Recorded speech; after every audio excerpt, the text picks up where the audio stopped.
Hello sa mga Pisma class, sa ating mga kapatid na walang tigil, walang pagkapagod sa pagsiwal at sa katotohanan sa buong mundo.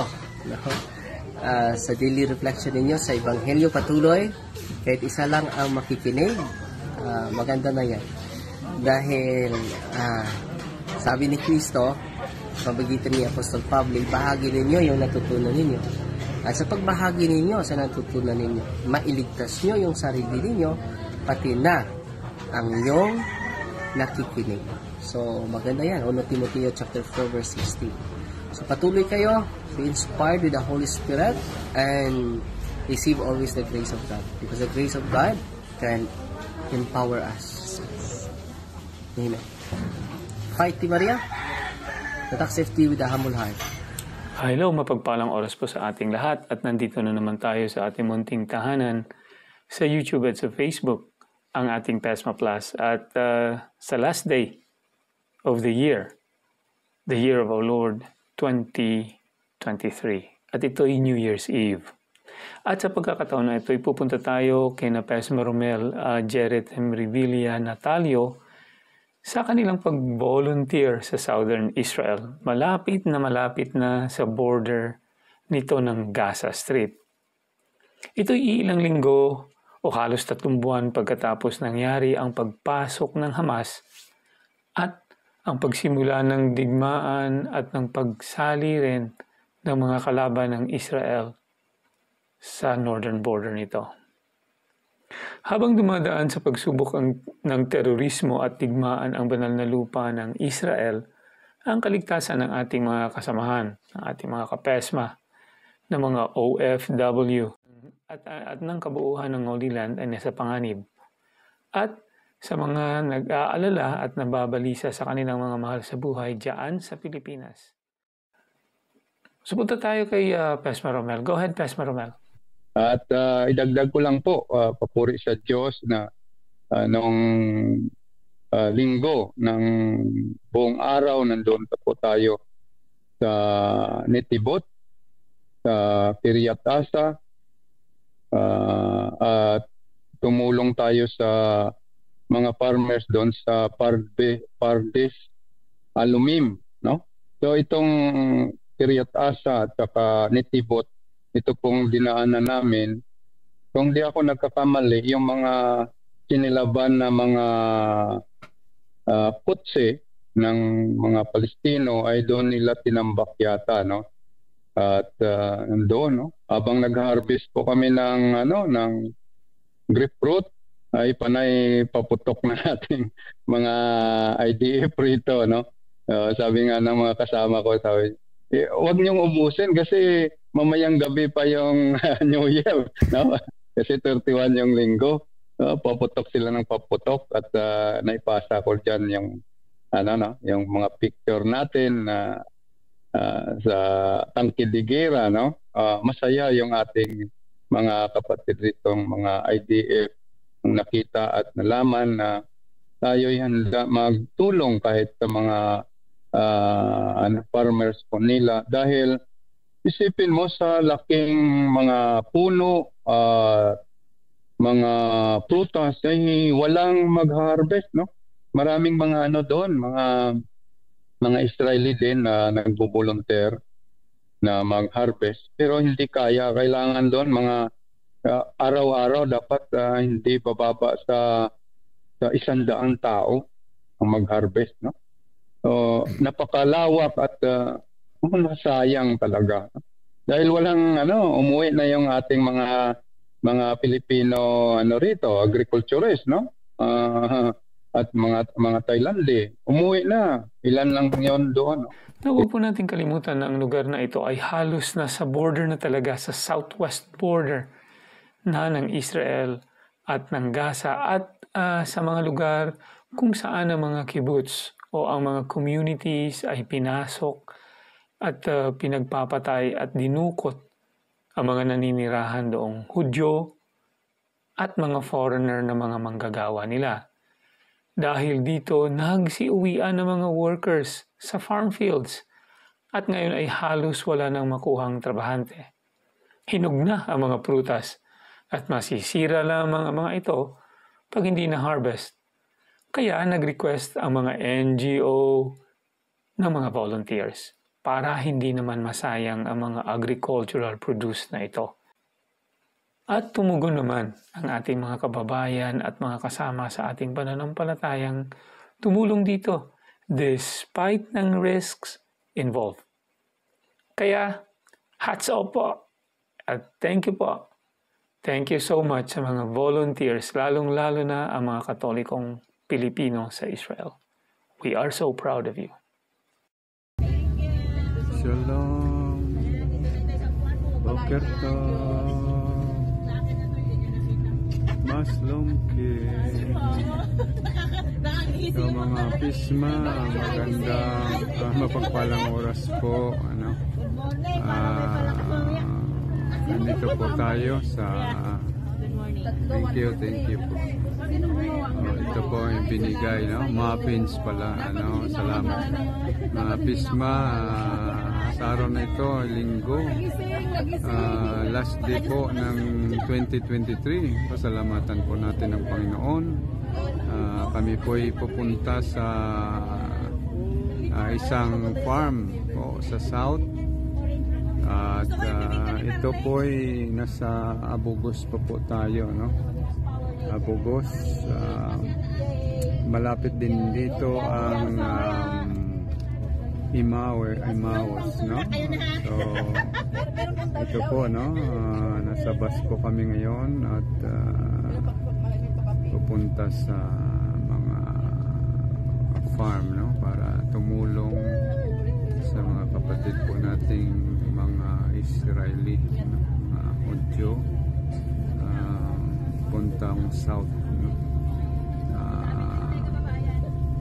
Ano ba yung address na yun? Alumim Pardes,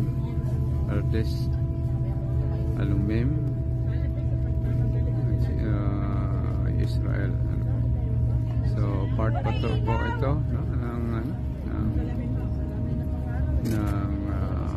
Abugos. So yun po, at ito yung mga rito. Ito po'y may mga kahoy na po, na dati mga bato at disyertong bato. Napakasipag po ng ating mga kapatid na mga Israeli, Hudyo, kapag hindi pa nila ginagamit ay may mga kinukontor po nila ang bundok, tinataniman ng pine tree at ganito,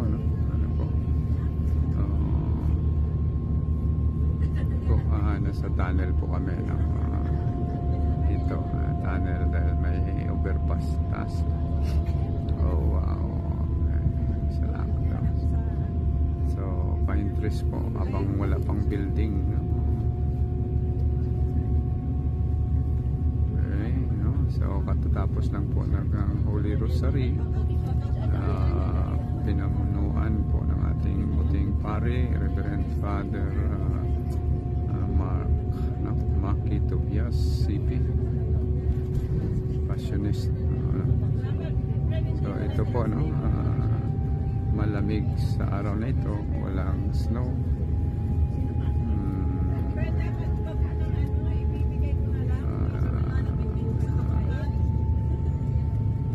8 degrees o 9 degrees ngayon, centigrade. So ito yung po, yung mga kontor na po sa gilid ng daan. So ganyan po rito paggawa. So isipin mo bato yan, ang mga tinataniman po nila. So tulong-tulong po sila sa pagtanim nito. Yung mga organisasyon po na ayan po, punta at tatanim na grupo para hindi mag-erode kanila mga lupa, bato. patuloy po ang aming pagbiyahe. Mga siguro 40 minutes po, no? Mula sa Holy Land of Jerusalem, Israel, sa Ar-Hagai, no? So, sa Ar-Hagai po. Ngayon po, no? Laman po natin dahil yung lahat ng mga poste halos may bandila ng Israel po. Ganyan po. So, ayun, no? Patuloy ang paglalakbay po. Humingi po natin sa Panginoon na magiging maayos po lahat. Ingatan po ang lahat na gustong tumulong o voluntaryo ang gagawin po namin doon, fruit picking o harvesting. Shalom, Beletraot, papuri sa Diyos, God bless. Itong mga nayanda ng ating militar na ADF, no? Israel, ito, no? Sa ano yung lugar nito, Asa? Wag kayong luluko-luko. Ayun, no, nakatutok sa inyo. Nagaway nga sila eh. Hindi, mahal nila tayo. So, ito na. Ito na pala. So, ito na, no? Ayan. Salamat sa Diyos. Salamat sa Diyos. Papuri. No, ito pala sa... Mariripan yung orange ko na ginawa sa muffins. Oo nga pala. Sarap, no? So, yan ang ano. Ito ng farm nila, no? Sa tabi pala ng mga militar. Ay, papuri sa Diyos. Panginoon, alam mo naman po na ang pakay namin dito makatulong sa mga magsasaka rito, no? Na iniwan ng mga ibang lahi umuwi dahil sa pangyayari sa gira. Oy, salamat sa Diyos. Ano? May bala. Ayan. Pwede mag-take out? May bala. Ayan o. Wala. Ayan o, nag-harvest na sila o. Ayan. Mawin ang pupunuin natin. Mga Arabo man gani ka o. Diba? Mga biduin na bro. Bidwen no? Mga Arabic man sila. Ayan no. So yun ang mga boxes. Ayan. Traktura gid ga eh. Hauling. See you later So mga pisma. Ito yung mga harvest na namin, no? Dito para malapit sa Kipar-Asa. Wow! Sa binubumbahan. So ito pa, marami pang harvestin nila, no? Ang dami. So yung mga kasama ko, ayan, sila, sa tractor. Marami pa. Ito yung ang hinarbisan namin, no? 2 ganito lang ang natapos namin sa 6 na oras, no? Grapefruit. So ito, ang dami. Ang ganda ng variety nito. Shalom Beletraot. Ang araw ngayon ay Linggo, katapusan ng araw ng 2023, December 31. Ang oras po ay alas 1:30 o alas 2:30. Shalom Beletraot. Ito po ang inyong lingkod, Brother Romel Jerry Revilla Natal. Shalom Beletraot. At thank you so much, Pastor Romel Jerry, sa iyong update sa atin dito sa Pesma Plus. Nagagalak rin kami na ikay safe and sound despite ng kaguluhan dyan. At kahit pa paano, nanonormalize na rin ang buhay dyan sa Israel. Stay safe, kapatid. Napakalungkot po dahil natapos na ang kasunduan at temporaryong tigil putukan. At balik at patuloy na naman ang digmaan at ang posibilidad na anytime tamaan ang mga lugar ng mga bomba at rockets na nanggagaling sa magkabilaang panig. Ang Holy Land po ay ang ating pinakamalapit na actual physical na koneksyon sa ating Panginoon, of course, except ang Eucharist. Dito siya, ang ating Panginoong Hesus, isinilang, lumaki, namuhay, nagturo, binintangan, hinuli, pinarusahan, kinasuhan, hinatulan at pinatay. At sa ikatatlong araw ay nabuhay muli. Kung saan ang eksaktong nangyari, ang mga ito ay halos may mga nakatayong mga simbahan ng Katoliko o Orthodox. Napaka-importante po at napakabanal para sa ating mga Katoliko at sa sangkatauhan ng lugar na ito. Huwag pong mabalisa at sama-sama tayo dito sa PESMA na magdarasal para sa kapayapaan ng buong mundo, lalong-lalo na para sa lahat ng mga troubled places. At syempre, para sa safety rin ng ating mga mahal sa buhay, ating pong gamitin ang prayer for peace through the Immaculate Heart of our Blessed Virgin Mary. Sabayan niyo po ang ating mga kasamahan dito, ang ating mga kapesma. In the name of the Father, and of the Son, and of the Holy Spirit. Amen. Immaculate Heart of Mary, help us to conquer the menace of evil, which so easily takes root in the hearts of the people of today, and whose immeasurable effects already weigh down upon our modern world and seem to block the path towards the future. From the famine and war, deliver us. From nuclear war, from incalculable self-destruction, from every kind of war, deliver us. From sins against human life from its very beginning, deliver us.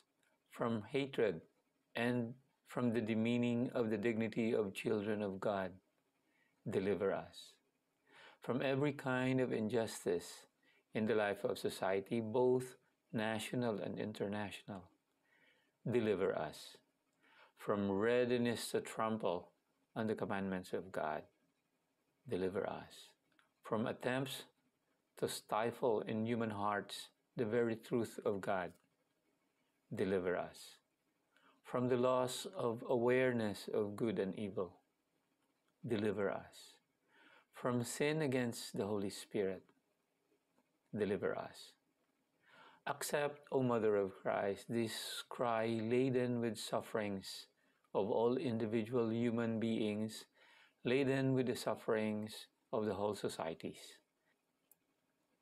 Help us with the power of the Holy Spirit conquer all sin, individual sin and the sin of the world, sin in all its manifestations. Let there be revealed once more in the history of the world the infinite saving power of the redemption, the power of merciful love. May it put a stop to evil. May it transform consciences. May your Immaculate Heart reveal for all the light of hope. In Israel, in Gaza, in Ukraine, in Russia, in Armenia, and in all troubled places. Amen. In the name of the Father, and of the Son, and of the Holy Spirit. Amen. Ang prayer po na yan ay kinuha natin po sa Prayer for Peace in the World na isinulat ni Saint Pope John Paul II. Maraming salamat po sa inyong patuloy na pagkikinig, pagsusubaybay at pagsusuporta sa ating munting tahanan na ito, ang PESMA Plus. Huwag huwag kalimutan mag-like, share at subscribe para naman makatulong maikalat ang ating mga pinag-uusapan tungkol sa ating pananampalatayang Romano Katoliko. Ito po si Rex from Chicago. Ipagpatuloy po natin ang ating pag-update ng kalagayan doon sa banal na lupa at patuloy lang pong panalangin for safety ng ating mga kasamahang PESMA. Si PESMA Romel at ang kanyang mahal sa buhay, ang better half na si PESMA Gemma, si Pasma Juvan at si Pasma Rona at si Sister Mylene po. At ang kanilang mga communities kung saan ay tumutulong din sa atin sa ating mga programa. At siyempre, ang ating mga OFW at ang kapayapaan sa buong mundo. Hanggang sa muli po, through the intercession of the Immaculate Heart of our Blessed Mother, may God bless and keep us through Jesus Christ, our Lord and Savior.